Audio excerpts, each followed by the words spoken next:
everyone, welcome to my vlog. I'm Claire and I am Loves Red Sews.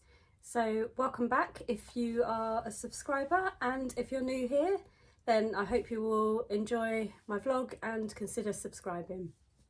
So today this is my 6th video, so still quite new to the game.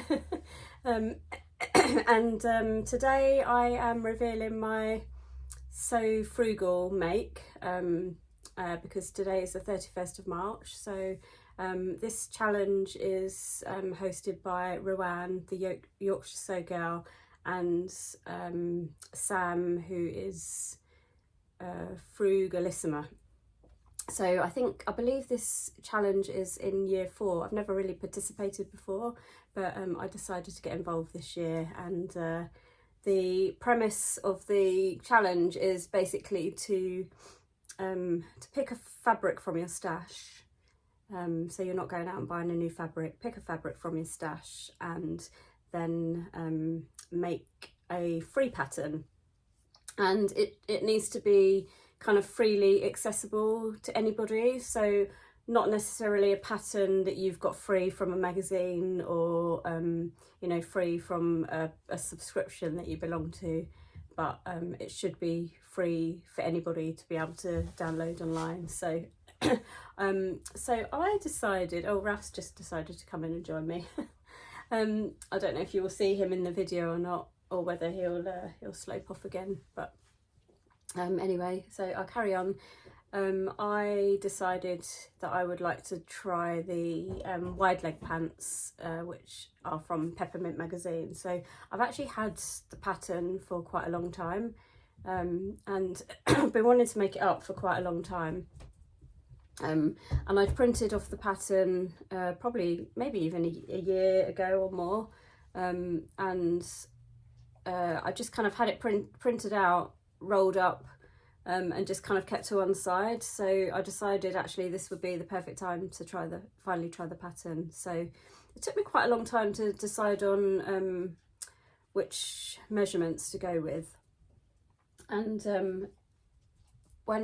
basically the finished article has turned out huge.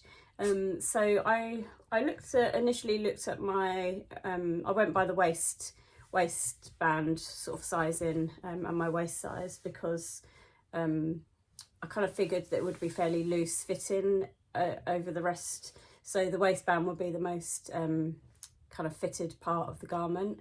So I went by that. So I looked at my waist measurement size, and then I checked the finished requirement size, and it basically put me in a size, I'm just going to check here, so size G on the pattern. Oops, glasses have just fallen off, sorry about that. So yeah, it put me in a size G for the pattern, but my hips size, so I'm actually quite slim on my hips, so I think I'm actually bigger around my waist. My hips are quite slim, but my hips put me at a size D, so quite a bit down from the size G at my waist. So I to be honest, I didn't slim the hips down on the trousers. I decided to cut the size G. Now I didn't cut it exactly to the pattern, because previously, a couple of years ago now, I've done like a trouser fitting class, and from that class I've actually got like a trouser block, and I find it I haven't made huge amounts of trousers, but I wanted to use that block against the wide leg pants, mainly around the sort of the height, sort of the height of the like around the crotch area and the length of the crotch and stuff like that. So I kind of wanted to use my block against the pattern piece to see where I needed to make adjustments. Now, being petite, I always have to reduce patterns in size. Generally sort of around my waist, I normally have to reduce patterns by about an inch. I have to, like tops and stuff, I have to reduce by about half an inch to an inch above my chest. and then kind of just under my waist, so between my waist and sort of my hips, I guess, I normally have to sort of reduce a bit of length there. So I kind of knew I needed to do that. So I compared my block, my trouser block, against the pattern with the waistband and everything, and so I knew I needed to reduce the length of the sort of trousers in that waist area. So I reduced them by 1 inch, and also just adapted the like the crotch. I don't know, I can't remember the term for it, but there's a term for, you know, whether you need to make it kind of longer or shorter. So I used my block to do that, and then I kind of left them, other than those adjustments, I kind of left them as they are. So I'll show you, I've got them on at the moment, so I'll show you what they look like, and I'll also insert a couple of pictures up here so you can see them a bit better, because you may not see them that well here. But I'm wearing them with the tilly and the buttons. I think this is their Agnes, it might be the Agnes t-shirt, so it's quite sort of fitted, but I thought it's good to show it with the trousers. I'll just stand back here so you can see. So it's hard to see in the video, but they're all finished and everything. Now you can see here, I don't know if you can see in the back, so I've realised that the darts are a little bit too long. I mean, I'll put some better photos in up here so that you can see, but basically the darts have turned out too long, so I've kind of left the darts the size they were, and to be honest, I think I need to reduce the darts in length probably by about 2 to 3 inches. So I've left them as they are for now, because I wasn't sure if it would be easy to shorten them now that the trousers are made. So once the trousers were finished, I realised that they were actually really big on the hips. I mean, they are still quite big, but since I've finished them, I've actually widened the dart slightly. I think maybe by about 1/2 inch, and then I've taken. I think when I sort of widened the darts a bit, so I made the darts a bit bigger basically, to bring the trousers in a bit, and then I kind of tried them on, and I thought actually the waist is not too bad. However, once I put the waistband and everything on, they were way too big in the waist. They were kind of like hanging off me a bit, and I was thinking, without unpicking them all and taking them all apart, what, you know, is there a quick, easy sort of fix to this? So I decided to actually unpick a bit of the back waistband, and I've inserted a bit of elastic. I'll try and show you on this video.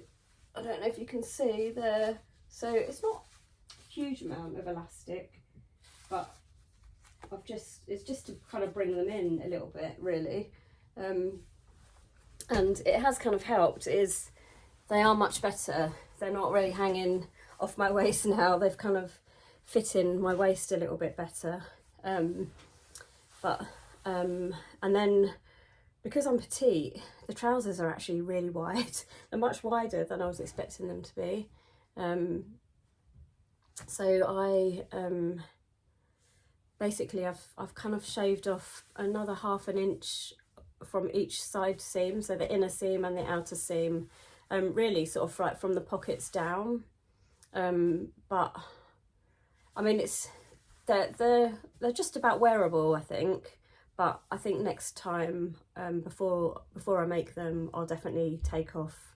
I think I might actually go down to the next size down. So I think when I make them again, which I think I definitely will, because they're actually really nice make, quite relatively easy, I would say. I think I'll go down a size to the next size down, and then I'll definitely sort of slim down the hips a bit more, because they are just that little bit too wide. I think they're fine as they are. They're definitely wearable, but yeah, there's still a couple of adjustments that I need to make, like for my body shape. So I made them in, I'll step back a bit again so you can just see, but I don't know if you can see the fabric. Actually might have a bit in my drawer down here that I can sort of show you up close. Sorry, step away. So, but basically this is the fabric that I used. So this is just a little scrap of what's left. So this is actually like a really nice cotton twill fabric that I purchased from Guthrie Garney when they had a sample sale. They had like a sample sale back in, I think it was the end of, or was it January? It might have been in January. I think I talked about it in a previous vlog. It was on a Friday evening and I went after work and I picked up, I think I shared this actually on one of my vlogs, and I paid like £12 for 4 meters of this. It was kind of pre-cut. It's absolutely beautiful quality. It's yeah, it's really nice to work with. It's got a very slightly brushed feel to it, and it feels really comfortable on. So I'm actually really pleased with these trousers, believe it or not, even though from what I've said, I'm really pleased with these. I think I'll definitely get some wear out of them, but next time I make the garment, I'll definitely be making a few more adjustments and going down a size and stuff to make sure that they're a bit better fitted next time. I also want to make the Theas, and actually it would be good to compare the two patterns. So the Thea, if you're not aware, are the new pattern from Tilly and the Buttons, which I've actually got here. So it's these. So I'm actually planning on making a pair of these, and I've just the sort of yesterday really I was kind of like trying to decide what size to cut them out at, but I'm a little bit unsure which size to go for. So normally in Tilly patterns I mean I used to be size 3 back in the day but I don't think I'll get into a 3 anymore.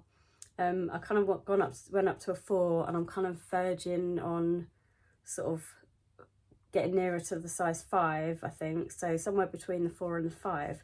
However, the trousers put me at a size 7, which I don't know, it seems a little bit strange to me. I don't know if that's correct, because for me, I mean, I'd kind of got to the point where I'd got up to sort of size 5 with the Tilly patterns, and 7 just seems quite a jump from that, another 2 sizes. So yeah, I don't know how, like if they would come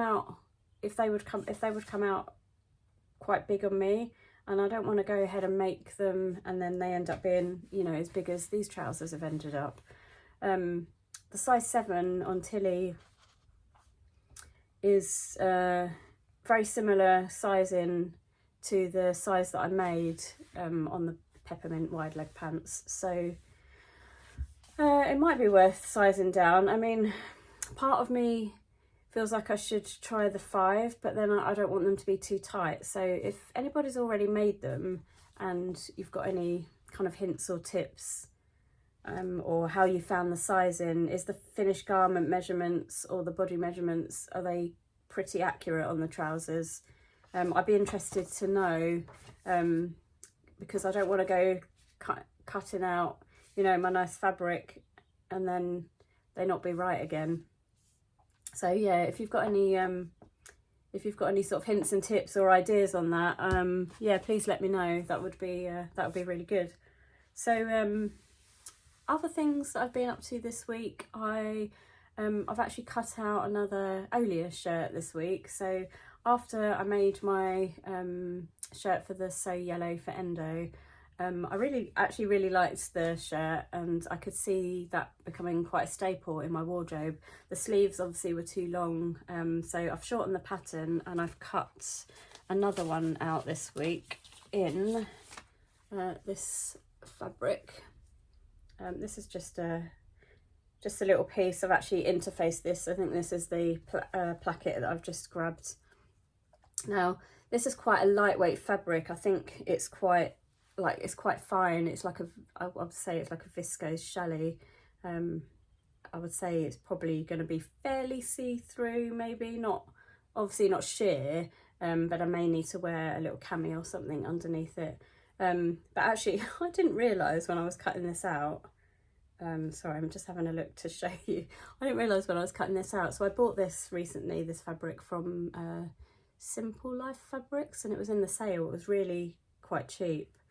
And it's really nice quality fabric, but it's called, I believe it's called Happy Daisies.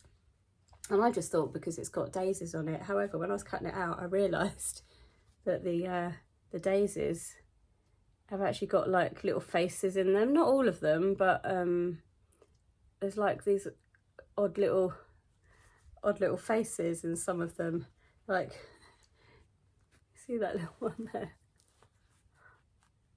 Yeah, so I think in this little one there, so I think I realised that's why it's called Happy Daisies, but it's quite sweet really, and I don't think you would know that initially. So it's not sort of like a sort of a childish pattern as such. From a distance it just looks like daisies, but yeah, it kind of made me laugh when I realised that there was little faces in there, so that's quite cute. So I'm gonna have a go at that this week with the shortened sleeves, to see how that turns out, and then all being well and that works out well, I think I'll definitely want to do my blue and white striped one. That is in my definite plans, so yep, I shall be doing that. And then the other thing I mentioned last week is that I'm going to be doing a collaboration with Sam from So Let's Sparkle. So we've had a chat this week, and which has been really nice, and we've decided that we're going to do a collaboration. We both bought the same fabric last week at the Stitch Festival, and we just happened to randomly sort of bump into each other and talked about fabrics, and it just kind of came about really from that. So it's going to be a kind of a one fabric two ways. So I think we've both got quite different plans with it. So yeah, we've kind of come up with kind of a reveal vlog will be sort of towards the end of April. So yeah, look out for that. So that'll be fun to do. Sam's lovely. She seems like a really lovely lady, so I'm really excited to do a little collaboration with her. That'll be nice. This week, what else have I done? I've washed a few sort of fabrics.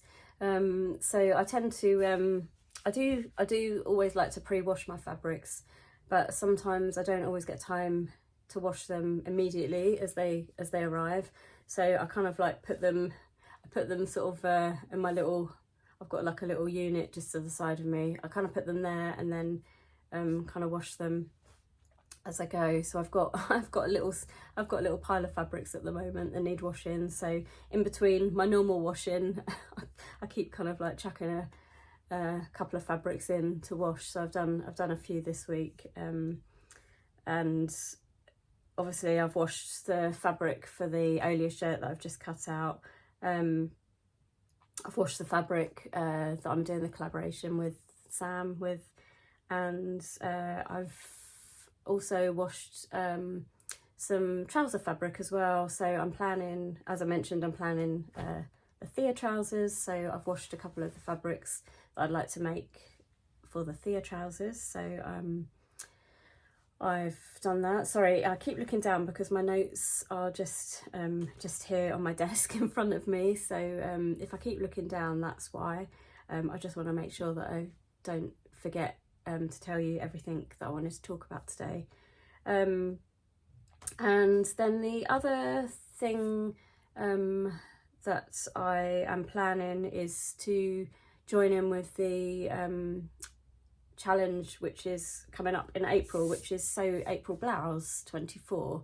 So this is a challenge that is being run by Gabrielle at the Cloth Edit and Ruan from Yorkshire Sew Girl. So the idea of this challenge is that you basically you sew a blouse in the month of April and reveal it in the month of April. So fairly simple, and You can choose your blouse pattern, and I think there's a few little rules around it.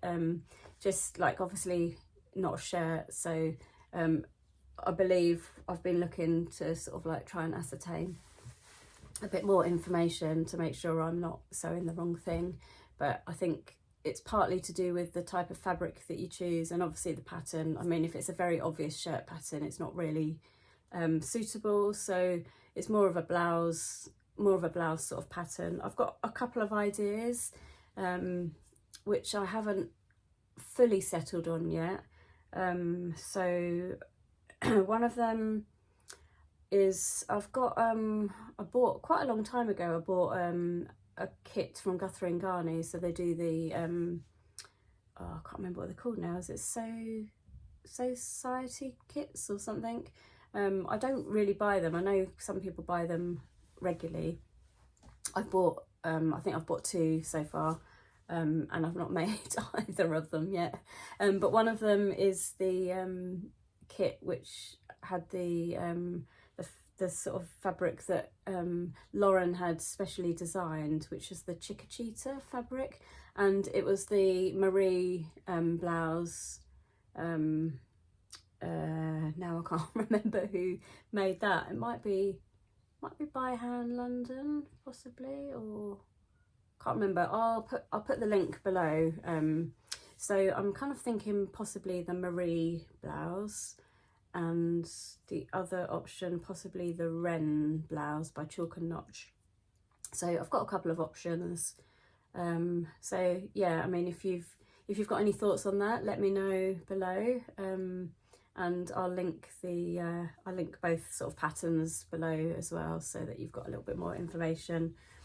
And the other thing that arrived, I've ordered a couple more fabrics this week, but I haven't got them here to show you. So, but one thing that did arrive this week. So I don't get any kind of sewing subscription boxes at the moment, but a couple of times I've bought the one from Andrea, which is from Beyond the Pink Door.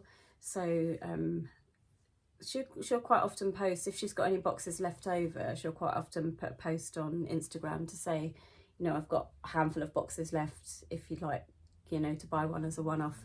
And I've done that a couple of times.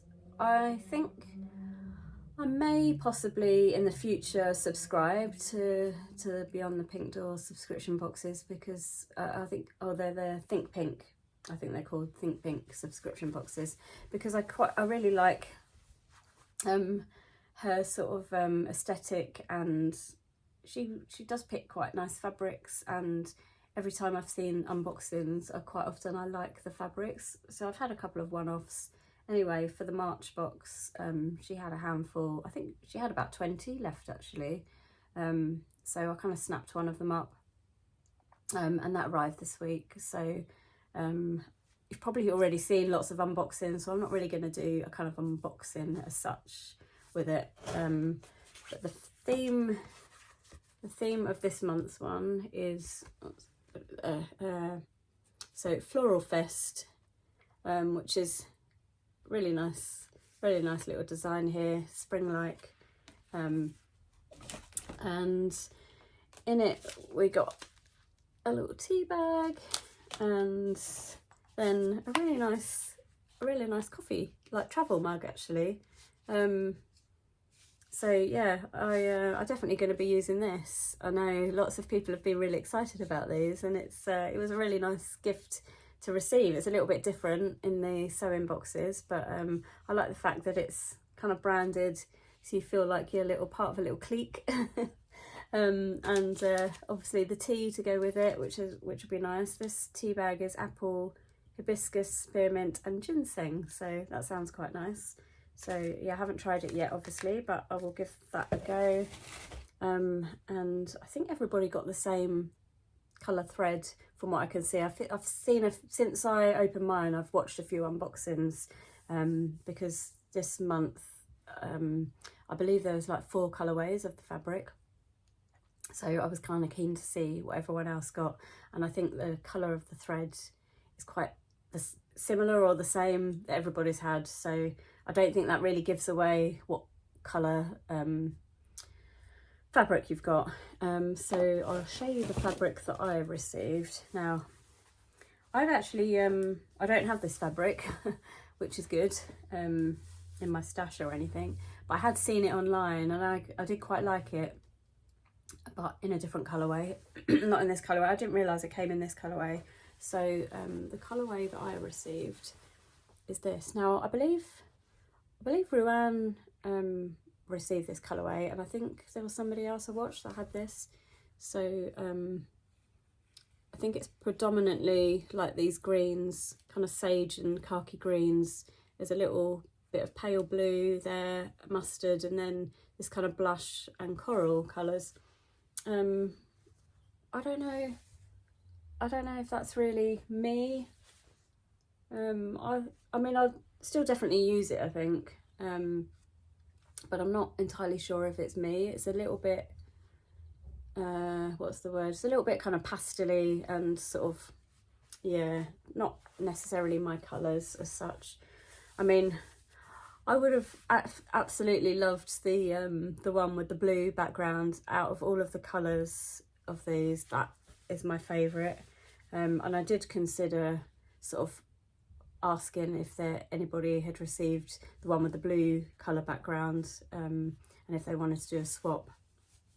But the trouble is, I don't know how many people, you know, I don't really know that many people that get the box, and if anybody would want to swap or anything. So I didn't actually put that out there to ask.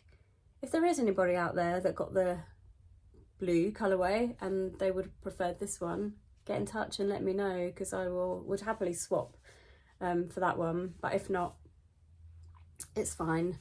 You know, I know what I'm sort of getting into when I buy these boxes. I know I'm not going to know what the fabric is until I get it, and I will definitely make use of this. I don't know what I will make with it yet, but I'll have a little think. So yeah, that was one of the things that I received this week, so which is really good. I mean, the boxes themselves are absolutely beautiful. I mean, look at this. I'll try and close it slightly so you can see it a bit better. If you've not seen them before, they're absolutely beautiful. So I've actually got a couple just sat over there. You might be able to just see the top of one there. So I've got one that I basically I've put all of my ribbons in, because they're just too nice to get rid of, really. So I've filled one with like all my ribbons and stuff, and the other one I've actually used to put all my bias binding in, because now I'm a member of the Bias Appreciation Society, which is the Specky Seamstress. I'm starting to build up a little bit of a collection of bias binding, so I'd kind of run out of space in the little box that I was keeping them in prior to that, and these boxes are perfect for storing stuff like that. So yeah, that's what I've done. So I'll have to find a use for the third one I've got now. But yeah, they're just too nice to get rid of, really. But yeah, maybe I'll think of something. If not, then it's always good to keep by and use to gift wrap somebody's present or something. So I think that's sort of pretty much it for this week, really, to be honest. So yeah, a few little plans and things coming up, and a few little things kind of in the pipeline, which is nice, quite exciting to look forward to. So yeah, hopefully you enjoyed today's vlog, and you'll consider subscribing if you haven't already done so. Don't forget to click like, and yeah, feel free to comment below as well. I love receiving the comments, and always reply back to them. So yeah, love hearing from people. So yeah, if you've got any thoughts on sort of today's vlog, any ideas for sizing on the Thea trousers, I would be really grateful about that. And yeah, otherwise I shall say goodbye now, and catch up with you again next week. Thanks very much for watching. Bye.